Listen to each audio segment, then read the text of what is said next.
we need to have a little chat about the state of Formula 1 in 2024. I'm not talking about any of the politics, I'm talking about the racing, the on-track action. As always, there's a lot of drama going on in the sport at the moment, and I won't lie, I do love that side of things. Some say I live for the goss. But today, I just really want to focus on what the racing's been like for the last couple of years and how that's affected 2024 from a fan's point of view.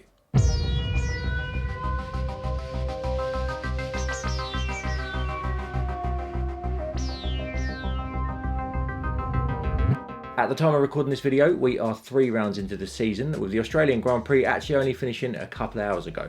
Now, I very nearly didn't actually end up making this video based on what we saw at the Australian Grand Prix. A Ferrari 1-2 with a McLaren on the podium, not a Red Bull to be seen in sight. Loads of overtaking and great action in the midfield from the likes of Albon and Magnussen. Both Mercedes not even finishing the Grand Prix, with one having an early DNF and one hitting the wall on the last lap. And because of that last lap incident, Fernando Alonso getting a 20-second time penalty, putting him down to 8th position after the Grand Prix had finished. So yeah, needless to say, it was actually a great race, which sort of goes against the grain and the sentiment as to why I'm making this video, because this is sort of meant to be a little bit of a whinge, a little bit of a complaint to the Formula 1 customer services, if you will. But you know what? I think what I've got to say is still quite relevant, and can we honestly say that if Max didn't have a DNF, that Australia would have been as good? So take Australia out the picture for a second. Saudi Arabia was the second round of the season, only marginally better than Bahrain.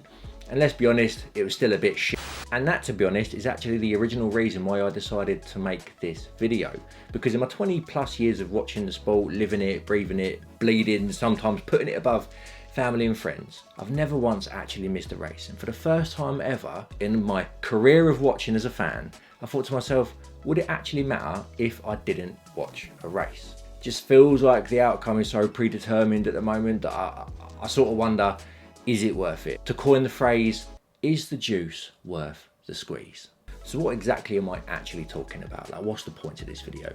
Well, I'm sure it won't come as a shock to all of you to know that I am, of course, referring to the current dominance of Max Verstappen. Christian Horner actually said it himself that the quickest way to become unpopular in the sport of Formula 1 is to start winning. Now, that quote obviously comes from Christian Horner's personal experience heading up one of the most dominant outfits in the modern era. In the 2023 season, Red Bull won 21 out of the 22 Grand Prix on offer, 19 of which were won by Max Verstappen. Suffice to say, when the year was over, we all held on to a little glimmer of hope, a little what if. Surely now we're 2 years into the major regulation change, other teams must have caught up. Just copy the Red Bull, catch up to it and give us a banging season. Just please somebody else have a fast enough car to challenge Max Verstappen. Max Verstappen wins the season opener. He takes the Bahrain Grand Prix. If you go onto Google right now and you type in 3 words, why is F1, only a couple of hits down, you're going to see the words, why is F1 so boring? Let's click on it. F1 is boring because there is little overtaking. It looks more like a procession of cars where the race is pretty much decided in qualifying. I think the lack of overtaking is down to the size and especially length of the cars. Now, whilst I don't wholly agree with the entirety of the statement, the part about overtaking I definitely think is valid. And to be honest with you, the very fact that that's the first hit coming up with that quote, in my opinion, is just a little bit damning of the sport at the moment. But wait, there's more. On the very same search, if you scroll down just a little bit, you come across this article, 5 reasons why Formula 1 has become extremely boring. Now, the very first point on this one, I completely agree with. It's predictable and lacks competitiveness. There's also a small excerpt here that I found incredibly interesting. Until my all-time favourite ruined the sport during the early 2000s, referencing Michael Schumacher, only one person, the great Juan Manuel Fangio, was able to win the driver's title for more than 2 consecutive seasons. See, these periods of dominance just didn't exist back in the day. Now, I personally started watching Formula 1 at the tail end of the 2004 season, which was the tail end of Michael Schumacher's dominant era when he won his 7th World Championship. And 2005 being the year that I really fell in love with the sport, big up our Lord and Saviour, Fernando Alonso. Why? Well, he broke the mould, didn't he? Fernando Alonso was David. That's a reference to David and Goliath if you're not caught up. But even Alonso went on to win 2 championships on the bounce for the 2005 and 2006 seasons, which is already enough for people to get the hump with. It's just a bit boring seeing the same person win over and over again. Now, credit where credit's due, we were treated to some wonderful seasons between 2007 and 2009 with 3 different World Drivers' Champions of those years.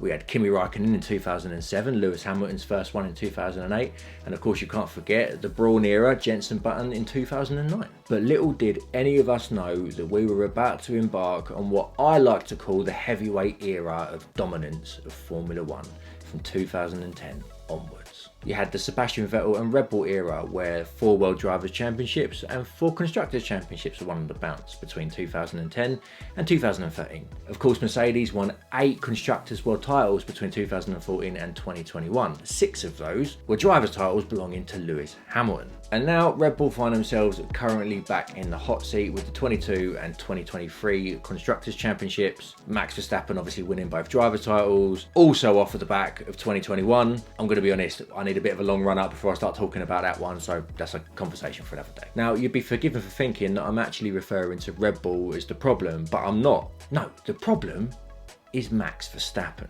Now, hear me out, right? I have nothing but love and admiration and respect for Max Verstappen. In my opinion, he's one of the best to ever do it. And before you come back at me with that classic line that everyone likes to throw over social media, anyone in the fastest car would win. They don't know, do they? I mean, have you heard of a guy called Sergio Perez? You know Perez? Sergio Perez, the guy that's in Red Bull, the exact same car as Max Verstappen? Yeah, he's not doing it, is he? There's a good reason that each era of dominance has a name attached to it. Michael Schumacher, Sebastian Vettel, Lewis Hamilton, and of course now currently Max Verstappen. You don't hear the Nico Rosberg era, do you? And that geezer is a world champion. But it's just not what it's called, is it? So no, I don't believe that you can put anyone in the car and expect the same results. Moving on. Now look, I realise I've got into a bit of a ramble here and I haven't quite got to my exact point, so I'm just going to sum it up nice and simply now. Unlike today, in previous eras of dominance, other drivers and teams were always there, able to mount some form of challenge. Now, someone always has to come out on top, and the dominant eras obviously happen. I'm not trying to hide that in any way, shape or form, but it just didn't feel like the previous winners ran away with it. It felt like there was a much bigger challenge. Just to bolster up my point, I've put together a little case study for us to go through together. I'm going to go year by year, looking at this self-coined heavyweight era of dominance from 2010 onwards. I could go right back to the Schumacher eras, but we haven't got all day and my points will largely be the same.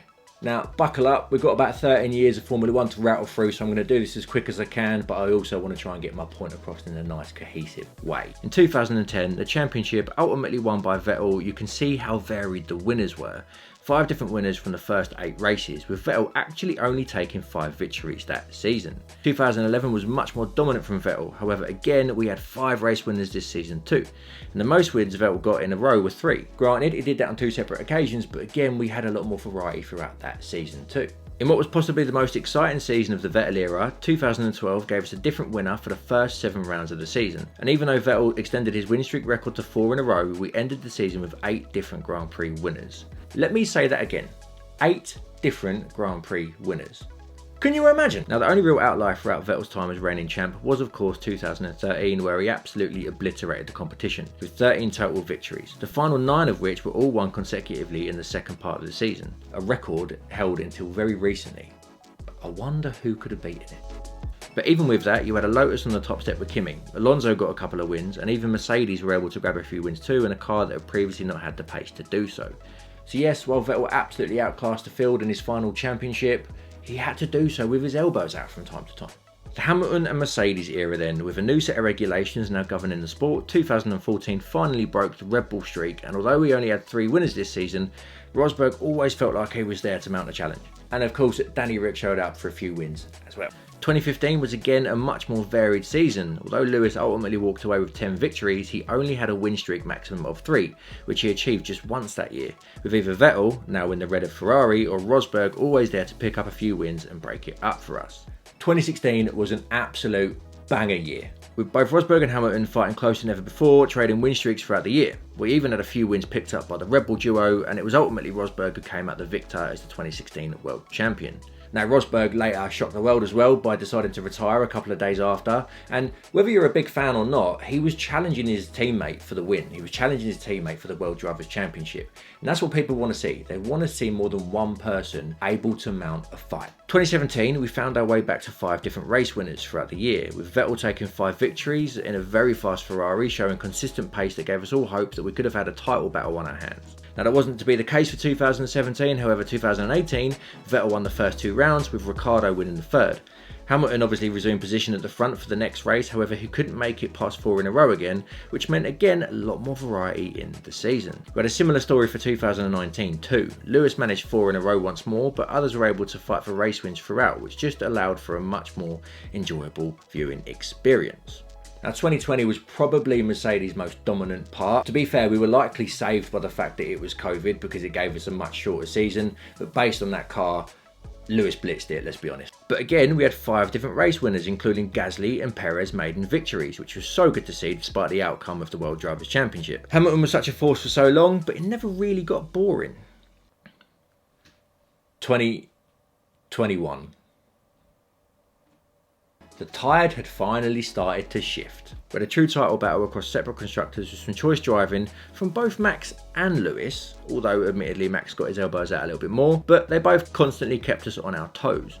Not only did we have such a great title fight, but we also had Ocon getting his maiden victory and a win from Ricciardo in the McLaren too. Even Bottas and Perez showed up to nick a few top steps. Let's be honest, 2021 was an incredible season. Like, it's up there for me as like God tier. For 2022, all things considered, the racing actually started out pretty well. Charles Leclerc was dominating for the first few races. Mercedes were quite clearly nowhere to be seen in terms of mounting a challenge. And although Max had won the second race of the season and was definitely up there for the first part of it, I think we might have thought we had a bit of a different year on our hands.